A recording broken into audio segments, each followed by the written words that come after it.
ॐ अज्ञानतिमिरान्धस्य ज्ञानाञ्जनशलाकया चक्षुरुन्मिलितं येन तस्मै श्रीगुरवे नमः। वाञ्छाकल्पतरुभ्यश्च कृपा सिन्धुभ्येव च पतितानां पावनेभ्यो वैष्णवेभ्यो नमो नमः। नमो महावदन्याय कृष्ण प्रेम प्रदायते कृष्णाय कृष्ण चैतन्य नाम्ने गौरत्विषे नमः। हे कृष्ण करुणा सिंधो दीनबंधो जगत्पते गोपेश गोपिका कांत राधा कांत नमोस्तुते।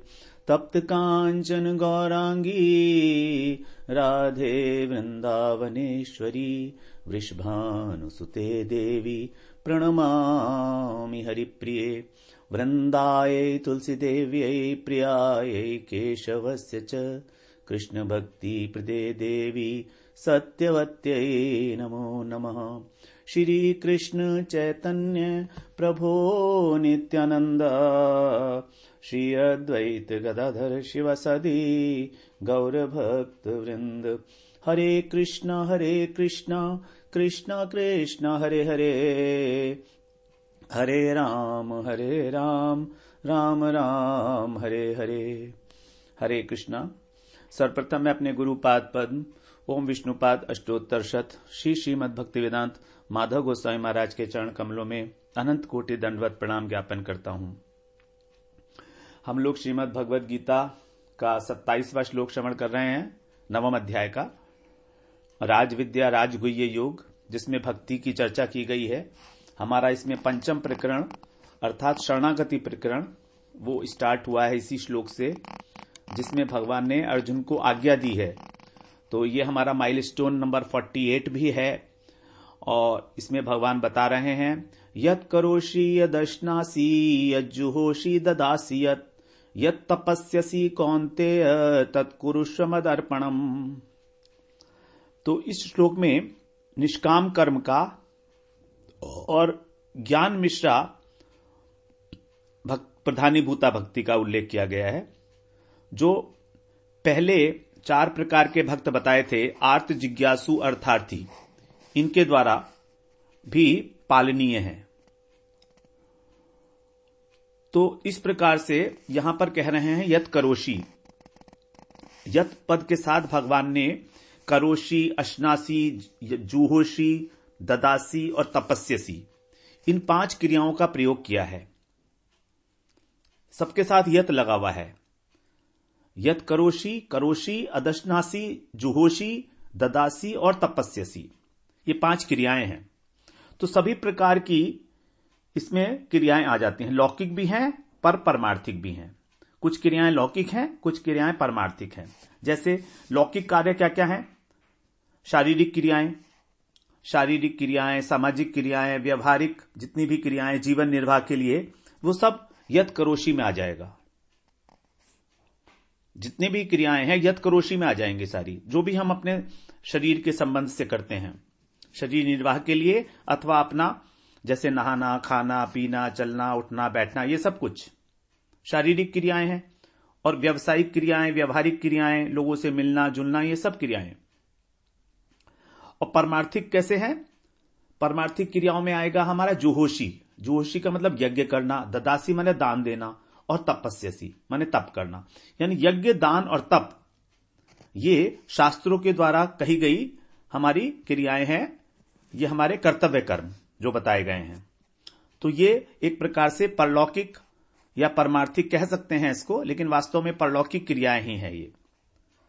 तो इसके अतिरिक्त परमार्थिक क्रियाएं मतलब जो भगवान का भजन कर रहे हैं वो भी सब भगवान को ही अर्पण करना है। तो अब इन क्रियाओं को ही हम लोग आगे विभाजित करके इनको श्रवण करने का प्रयास कर रहे हैं। तो यदश्नासी, यद करोषि में तो सभी कुछ आ गया। अब यदश्नासी में क्या होता है? ये एक शारीरिक क्रियाओं का विभाग है। यदश्नासी मतलब जो तुम भी भोजन इत्यादि करते हो, तो इसके अंदर भोजन में सारी शारीरिक क्रियाएं आ जाएंगी हमारी। जैसे खाना पीना, व्यायाम करना, औषधि लेना, कपड़े पहनना, घूमना फिरना, शौच स्नान, सोना जागना, उठना बैठना, यहां तक कि श्वास लेना भी। तो ज्ञानेंद्रियों के और कर्मेंद्रियों के द्वारा जो क्रियाएं हैं वो सब इसमें आ जाएंगी यदशनासी। दूसरा विभाग होगा हमारा शास्त्रीय क्रियाओं का विभाग। ये तो हो गई हमारी शारीरिक क्रियाएं। दूसरा है हमारा शास्त्रीय क्रियाएं जो शास्त्र से विहित हैं, शास्त्रों ने बताई हैं। ये क्रियाएं हैं यज्जुहोषी, ददासी और तपस्यसी। यज्ञ, दान और तप, यज्ञ संबंधी जितनी भी क्रियाएं हैं, अनेक प्रकार के यज्ञ हैं। कर्तव्य कर्म भी यज्ञ है, शास्त्रीय रीति से जो हवन इत्यादि किए जाते हैं। तो यज्ञ की सामग्री एकत्र करना, फिर अग्नि को प्रकट करना, मंत्र पढ़ना, आहुति देना, यह भी यज्ञ है। क्योंकि जब हम यज्ञ की बात करते हैं तो यज्ञ को करने के लिए जो व्यवस्था की जाती है, उस व्यवस्था के लिए जो कार्य किया जाए वो सब भी यज्ञ के अंदर ही माना जाता है। तो एक जो व्यक्ति यज्ञ के लिए वेदी तैयार कर रहा है, कब हवन कुंड बना रहा है, वो भी यज्ञ कर रहा है। हवन कुंड बनाने वाला भी, जो समिधा ला रहा है लकड़ी वगैरह जलाने के लिए, वो भी यज्ञ है। जो ला रहा है वो भी यज्ञ है, वो भी यज्ञ के अंदर ही माना जाएगा। जो मंत्र पढ़ रहा है, आहुति दे रहा है, वो तो कर ही रहे हैं, लेकिन जो यज्ञ के अंदर थोड़ा सा भी योगदान कर रहा है वो भी यज्ञ करने वाला ही माना जाएगा। और कर्तव्य कर्म जितने भी हैं वर्णाश्रम धर्म के अनुसार जो भी कर रहे हैं, तो वो भी सारा इसी के अंदर आएगा।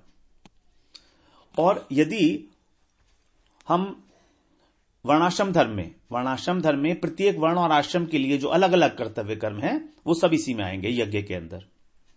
उसके बाद आ रहा है ददासी। ददासी का मतलब जो कुछ भी तू किसी को देता है, जो सहायता करता है।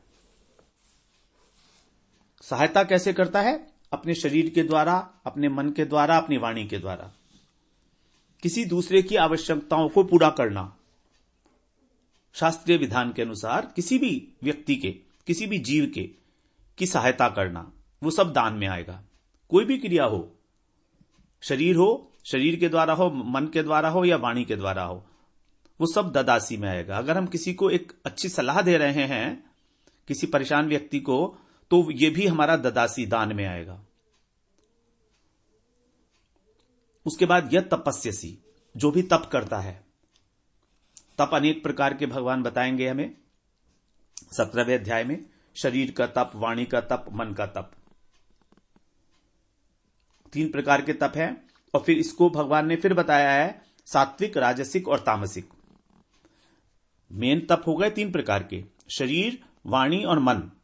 ये तीनों ही 3-3 प्रकार के हैं, तीनों ही। जैसे शारीरिक तप जो है वो भी सात्विक है, राजसिक और तामसिक है। वाणी का तप भी सात्विक, राजसिक, तामसिक है। और मन का तप भी सात्विक, राजसिक, तामसिक है। तो शारीरिक तप क्या है?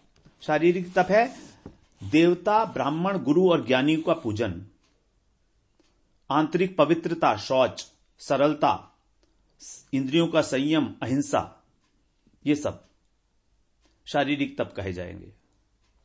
इसके अतिरिक्त जो एकादशी की जाती है, परिक्रमा इत्यादि है, ये भी तप के अंदर ही आएगा। वाणी का तप है सत्यम ब्रूयात, प्रियम ब्रूयात, न ब्रूयात असत्यम प्रियम। प्रिय बोलना, हितकारी वचन बोलना किसी के लिए।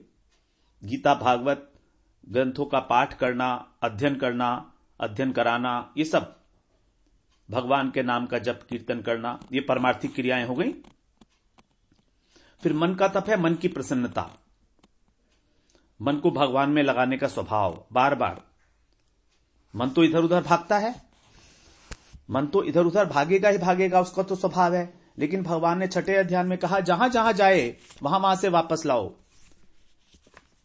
यतो यतो निश्चरति ततस्ततो नियम्येतत्, उसको वापस लेके आओ वहां से जहां भी गया।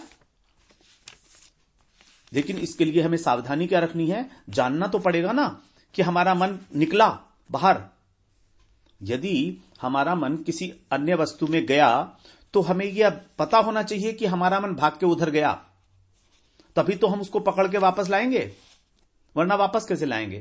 क्योंकि मन तो चंचल है, अस्थिर है, वो तो जाएगा ही।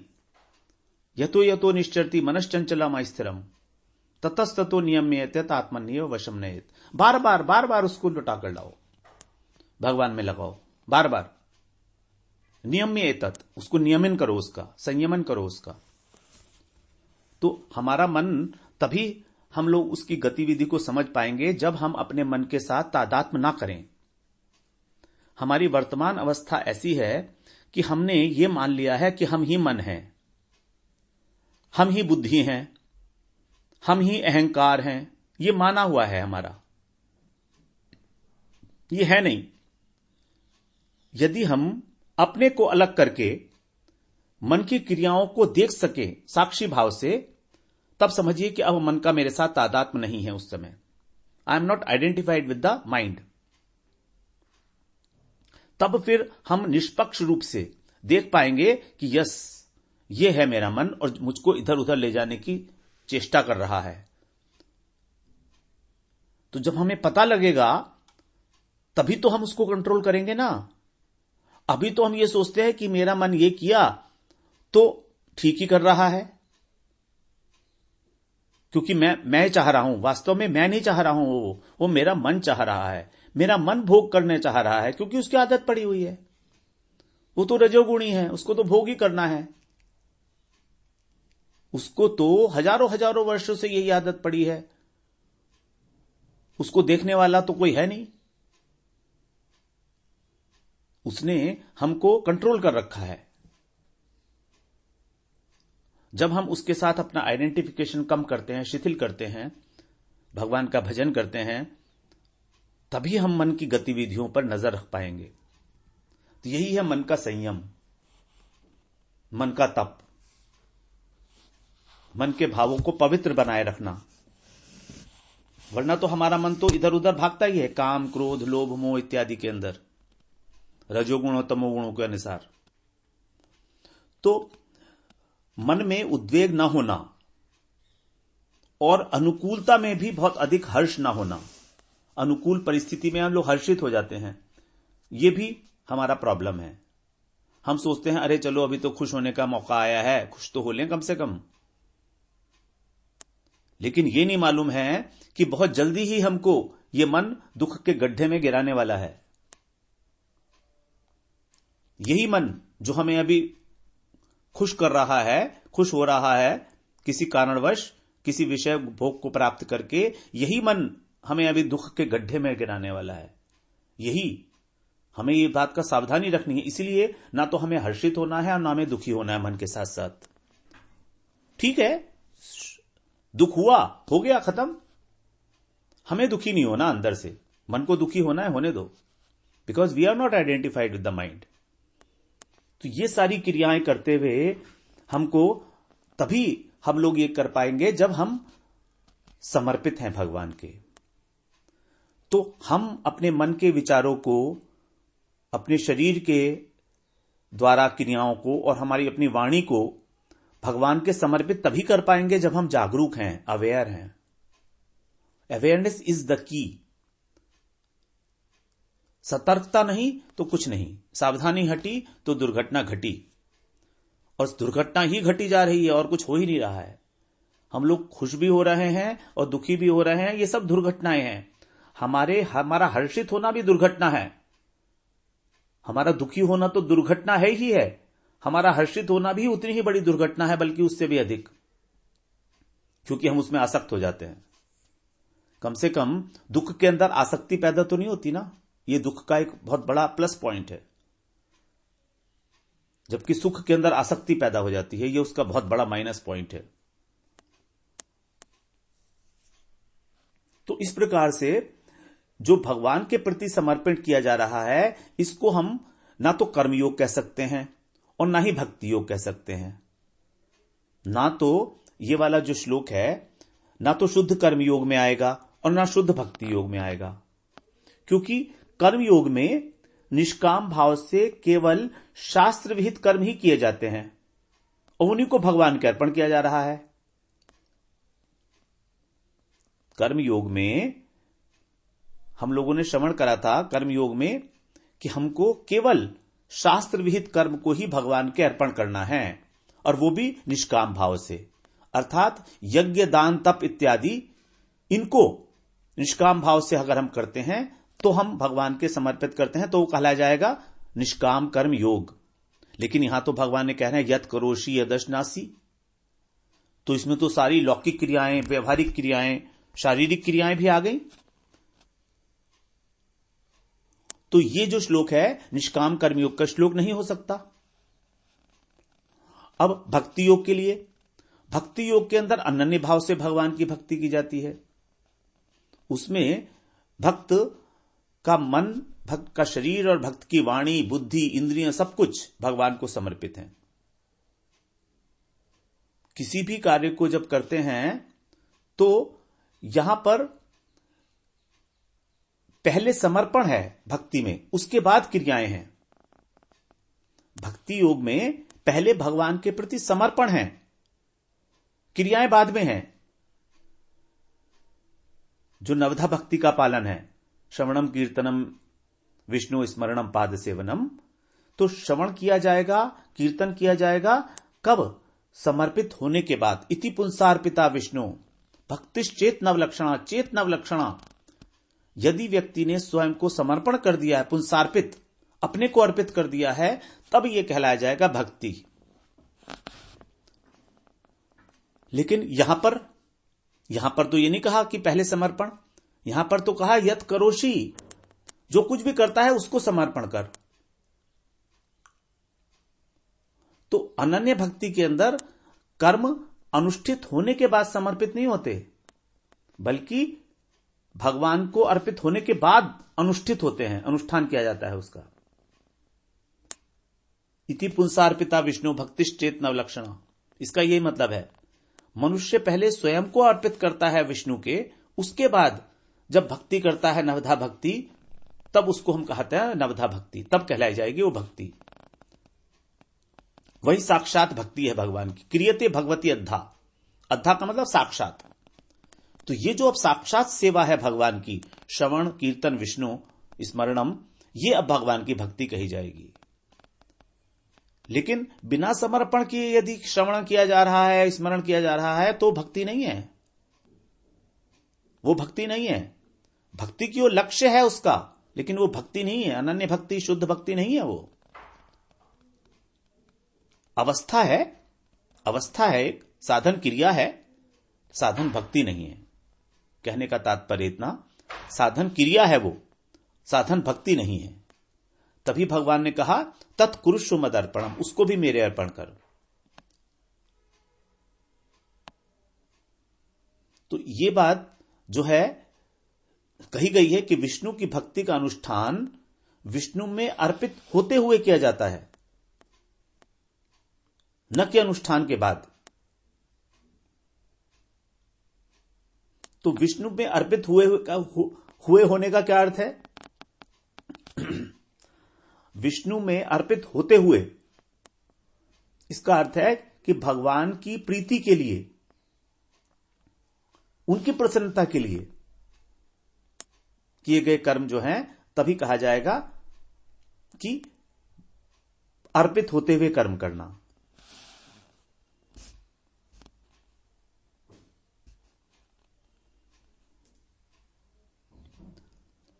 देवऋषि नारद ने भागवत में प्रथम स्कंद के 5वें अध्याय के 36वें श्लोक में कहा है, कुर्वाणा यत्र कर्माणि भगवत्या सकृत गृह्णन्ति गुणनामानि कृष्णस्यानुस्मरन्ति च।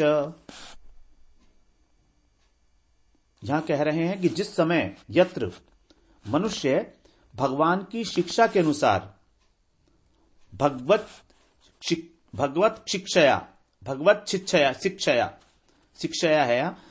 शिक्षया मतलब भगवान की इच्छा के अनुसार, शिक्षा का अर्थ है यहां पर इच्छा, भगवत इच्छया, इच्छया का मतलब शिक्षा, इच्छा के अनुसार। तो भगवान की इच्छा के अनुसार जब कर्मों को करने के लिए प्रस्तुत होता है, कुर्वाणा यत्र कर्माणि, उसी समय पुनः पुनः जब वो भगवान के नाम का, गुण का कीर्तन और स्मरण करता है, गृणंति गुण नामानि कृष्णस्य अनुस्मरंति च, जब उनका स्मरण करने लगता है, तो यहां पर जो सबसे महत्वपूर्ण बात बताई गई है वो ये है कि कर्म करने से पहले हमारा क्या उद्देश्य है, हम कर्म को क्यों कर रहे हैं। मतलब हम जब कार्य कर रहे हैं तो हमारा कार्य के लिए जब प्रस्तुत हुए, जब उद्यत हुए, तो उस समय हमारी क्या मनोदशा है, क्या उद्देश्य है हमारा, वही इंपॉर्टेंट है, वही भक्ति है। अगर भगवान की प्रसन्नता है हमारी उद्देश्य, तब वो भक्ति है। असकृत का मतलब होता है निरंतर। तो जब निरंतर भगवान की इच्छा को ध्यान में रखते हुए वो किसी कर्म को करने में प्रस्तुत होता है, प्रवृत्त होता है, तभी उसको हम कहेंगे भक्ति। जैसे मान लीजिए उदाहरण के लिए, एक व्यक्ति है, बाजार गया और उसने वहां पर सीजन के अंदर सबसे पहले पके हुए जो आम थे वो देखे। अब उसके मन में एक इच्छा जागृत हुई कि ये आम खरीद के मैं अपने ठाकुर जी को भोग लगाऊंगा, तो उन्हें बहुत प्रसन्नता होगी। ये उसकी इच्छा हुई, मन से इच्छा हुई उसकी।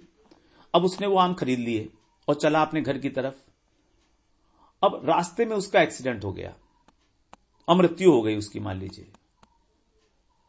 तो मृत्यु होने के बाद भी उसको जो ठाकुर जी को भोग लगाना था आम का, उसका फल मिल गया, क्योंकि आम खरीदने का जो उद्देश्य था वो अपनी इंद्रिय तृप्ति नहीं थी, ठाकुर को प्रसन्न करने का था। इसीलिए यही है भगवान के अंदर भक्ति। उद्देश्य जो है वो इंपॉर्टेंट है हमारा। तो यही सोचकर भक्त जब भगवान को अर्पण करने से पहले ही अर्पण कर दिया, अभी हमने फिजिकली अर्पण नहीं किया लेकिन मन से अर्पण कर दिया, क्योंकि शरीर, मन, बुद्धि, प्राण, अब जो कुछ भी है तो उनका हो गया ना। जब हमारा शरीर, हमारा मन, हमारी बुद्धि, हमारे प्राण सब भगवान की सेवा के उपकरण हैं, तो उनमें फिर किसी प्रकार का कर्तापन, भोक्तापन का अभिमान का तो प्रश्न ही नहीं होगा,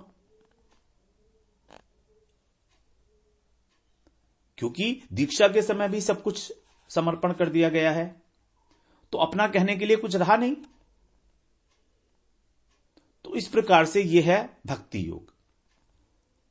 तो यहां पर कर्म का जो अर्पण है वो 3 प्रकार के मनुष्यों के द्वारा 3 प्रकार से होता है।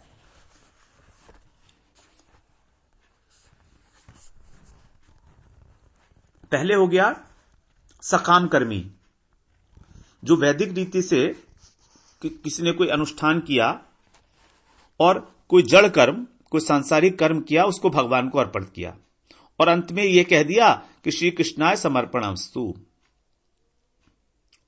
तो ये समर्पण पहला अर्पण है, ये सकाम कर्मी के द्वारा।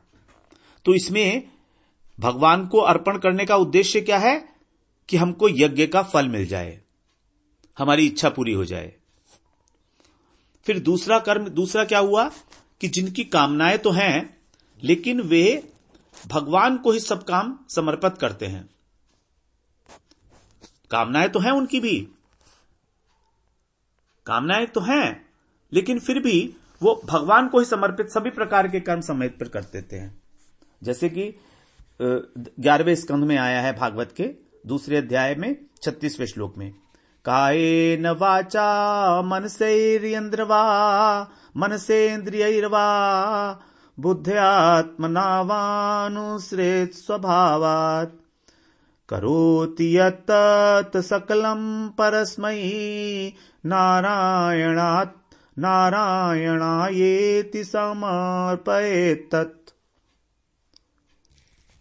यहां पर नवयोगेंद्र निवि संवाद में कवि ऋषि जो हैं वो कह रहे हैं भागवत धर्म का उपदेश देते हुए कि क्या करना है। तो यदि हम इस श्लोक को समझें तो हमारे अर्पण के विषय में बहुत सारे संशय दूर होंगे। यहां 2 प्रकार के धर्म बताए। पहला धर्म है भागवत वर्णाश्रम धर्म और दूसरा है भागवत धर्म। तो वर्णाश्रम धर्म तो हम जानते हैं, वर्ण और आश्रम के आधार पर जो शास्त्रों में हमारे लिए कर्तव्य कर्म निर्धारित किए गए हैं, तो ये हमारे शरीर से संबंधित हैं वर्णाश्रम धर्म, इसको नैमित्तिक धर्म भी बोलते हैं। जबकि भागवत धर्म जो है वो आत्मा का धर्म है। तो 4 प्रकार के वर्ण और 4 प्रकार के आश्रम होते हैं, ब्राह्मण क्षत्रिय वैश्य शूद्र, और आश्रम ब्रह्मचर्य गृहस्थ वानप्रस्थ और संन्यास। तो इनके अनुसार जब विधि पूर्वक कार्य किया जाएगा तो वो तो हो गया वर्णाश्रम धर्म। लेकिन भागवत धर्म आत्मा का धर्म है, तो आत्मा का धर्म होने के कारण यहां पर भाव की विशेषता है, भाव की ही प्रधानता है यहां पर। तो भाव में वही काम करने हैं जो भगवान को समर्पित हो जाएं, क्योंकि उसमें तो स्वयं समर्पित होकर करने हैं ना।